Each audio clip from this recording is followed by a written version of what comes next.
اعوذ باللہ من الشیطان الرجیم بسم اللہ الرحمن الرحیم۔ سورہ عنکبوت کے کل 7 رکوع ہیں۔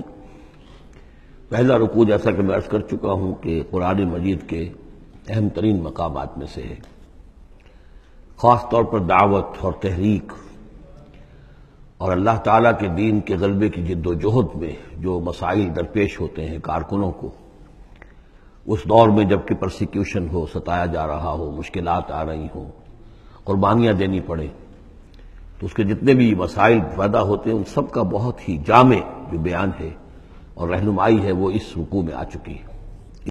تو یہ نوٹ کر لیجئے کہ مطالعہ قرآن حکیم کے جس منتخب نصاب کا میں تذکرہ کرتا رہا ہوں چند دنوں سے، اس کا جو 5واں حصہ ہے، اس کا پہلا سبق جو ہے وہ اسی سورہ عنکبوت کے پہلے رکوع پر مشتمل ہے، اور یہ اس حصے کا یوں سمجھیے کہ بمنزلہ فاتحہ ہے اس حصے کے لیے۔ اب جو بقیہ 6 رکوع ہیں ان میں 3 میں انباء الرسل کا معاملہ آ رہا ہے، لیکن ظاہر بات ہے کہ یہاں جو انباء الرسل آ رہے ہیں تو بیچ بیچ میں خاص طور پر یہی جو مسئلہ ہے بیک گراؤنڈ میں جو مسلمانوں کے مسائل درپیش ہیں اور جو اس وقت حضور صلی اللہ علیہ وسلم اور آپ کے ساتھی جن مسائل سے دوچار ہیں، اور جو کچھ کے کشاکش جو ہے مکے میں ہو رہی ہے اہل کفر اور اہل ایمان کے مابین، تو اس کے یوں سمجھیے بٹوین دی لائنز وقفے وقفے سے اس کی طرف بھی اشارے ہیں۔ پھر جو بقیہ 3 رکوع رہ جائیں گے ان 3 رکوعوں میں 2 لڑیاں ہیں جو بٹی ہوئی ہیں۔ ایک لڑی میں خطاب ہے مشرکین عرب کی طرف، اور ایک لڑی میں جو اہل ایمان تھے، جو حضور صلی اللہ علیہ وسلم پر ایمان لائے تھے، جو ان مشکلات سے دوچار تھے، وہاں بھی پھر گن کر 10 ہدایات ان کو دی گئی ہیں۔ لیکن وہاں یہی ہے کہ وہ بٹی ہوئی ہونے کی وجہ سے لڑیاں وہ کٹا پھٹا معاملہ ہوگا، جیسے کہ سورہ بقرہ میں آپ کو بتا چکا ہوں یا سورہ نساء میں۔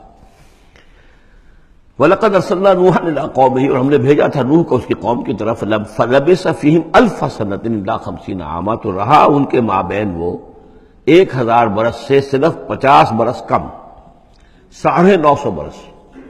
حضرت نوح کا ذکر کتنی مرتبہ آ چکا ہے، لیکن یہ بات پہلے کبھی نہیں کہی گئی، یہاں کیوں کہی گئی کہ اے مسلمانوں تم ابھی پریشان ہو گئے ہو، ابھی اس کے امتحان اور بھی ہیں۔ اور جیسے کہ سورہ انعام میں آیا تھا، اے نبی اگر آپ کو یہ جھٹلا رہے ہیں وَإِن يُكَذِّبُوكَ فَقَدْ كُذِّبَ رُسُلٌ مِّن قَبْلِكَ، تو آپ سے پہلے ہمارے رسول تھے، انہوں نے صبر کیا۔ ذرا یاد کیجئے کہ ہمارے بندے نوح نے صلی اللہ علیہ السلام 950 برس تک صبر کیا۔ تو اے مسلمانوں تم سوچو، تم ابھی سے گھبرا گئے ہو۔ یہ موج پریشاں خاطر کو پیغام لبے ساحل نے دیا ہے، دور وصال بحر کبھی تو موجوں میں گھبرا بھی گئی۔ فَأَخَذَهُمُ الطُّوفَانُ وَهُمْ ظَالِمُونَ، تو اس کی قوم کو، حضرت نوح کی قوم کو آ پکڑا طوفان نے، اور وہ ظالم تھے، گناہگار تھے۔ فَأَنجَيْنَاهُ وَأَصْحَابَ السَّفِينَةِ، تو ہم نے بچا لیا اس کو یعنی حضرت نوح کو اور کشتی والوں کو۔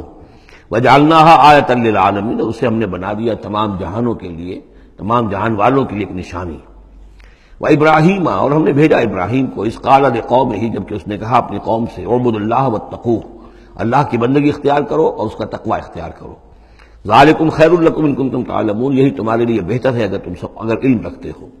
انما تعبدون من دون اللہ اوثانا، یہ جن کو تم پوج رہے ہو اللہ کو چھوڑ کر، یہ تو صرف کوئی بت ہیں، ان کے تھان ہیں جو تم نے بنا لیے ہیں۔ وتخلقون افکا، اور تم نے جھوٹ موٹ گھڑا ہوا ہے، یہ اس کی کوئی بنیاد نہیں، کوئی سند نہیں، نہ عقل میں اور نہ ہی کسی اللہ کی اتاری ہوئی کتاب میں۔ ان الذین تعبدون من دون اللہ لا یملکون لکم رزقا، یہ لوگ جنہیں تم پوجتے ہو اللہ کے سوا، وہ تمہیں رزق نہیں دینے کا اختیار رکھتے۔ فابتغوا عند اللہ الرزق، تو رزق تلاش کرو اللہ کے پاس، اللہ سے مانگو رزق، اللہ سے اپنی مشکل کشائی کی درخواست کرو، اللہ سے اپنی حاجت روائی کے لیے دعا کرو۔ وَاعْبُدُوهُ، اور اس کی بندگی کرو۔ وَاشْكُرُوا لَهُ، اور اس کا شکر ادا کرو۔ الیہ ترجعون، یقیناً اسی کی طرف تم لوٹا دیے جاؤ گے۔ اب یہ ذکر حضرت ابراہیم کا کر طویل جو ہے ایک جملہ معترضہ آ رہا ہے کہ رخ موڑ دیا گیا ہے اس وقت جو کشاکش ہو رہی تھی حضور کے اور مشرکین مکہ کے درمیان، اب ذکر اس کا ہو رہا ہے۔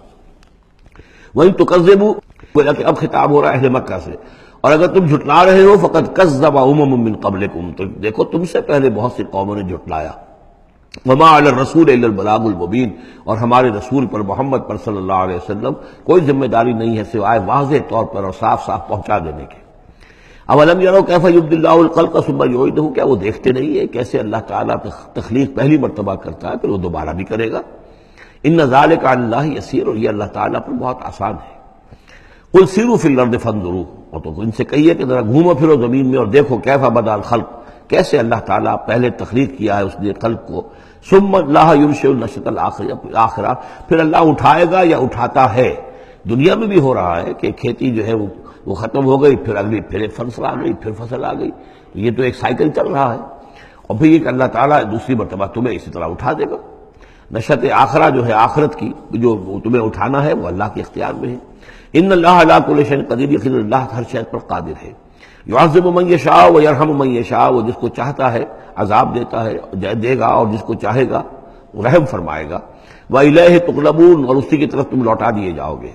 وما انتم بمعجزین فی الارض، اور تم اسے شکست نہیں دے سکتے زمین میں، ولا فی السماء، نہ آسمان میں، نہ زمین میں کہیں بھاگ کر نہ آسمان میں کہیں بھاگ کر اللہ کو عاجز کر سکتے ہو۔ وما لکم من دون اللہ بولی ولا نصیر، اور نہیں ہے کوئی تمہارا اللہ کے سوا نہ حمایت، یعنی اللہ کے ورے یا اللہ کے مقابلے میں۔ یہ دون کا لفظ بہت سے معنی دیتا ہے عربی زبان میں، دیکھنا ہوتا ہے کس کانٹیکسٹ میں کیا معنی ہے۔ اس کانٹیکسٹ میں اللہ کے مقابلے میں تمہارا کوئی نہ ولی ہوگا نہ نصیر ہوگا، نہ کوئی حمایتی نہ مددگار۔ والذین کفروا بآیات اللہ ولقائہ، اور جن لوگوں نے کفر کیا اللہ کی آیات کا اور اس سے ملاقات کا انکار کیا، اولئک یئسوا من رحمتی، یہ وہ لوگ ہیں جو میری رحمت سے مایوس ہو چکے ہیں۔ واولئک لہم عذاب علیم، اور ان کے لیے تو دردناک عذاب ہے۔ یہاں یہ جملہ معترضہ ختم ہوا۔ صدق اللہ العظیم۔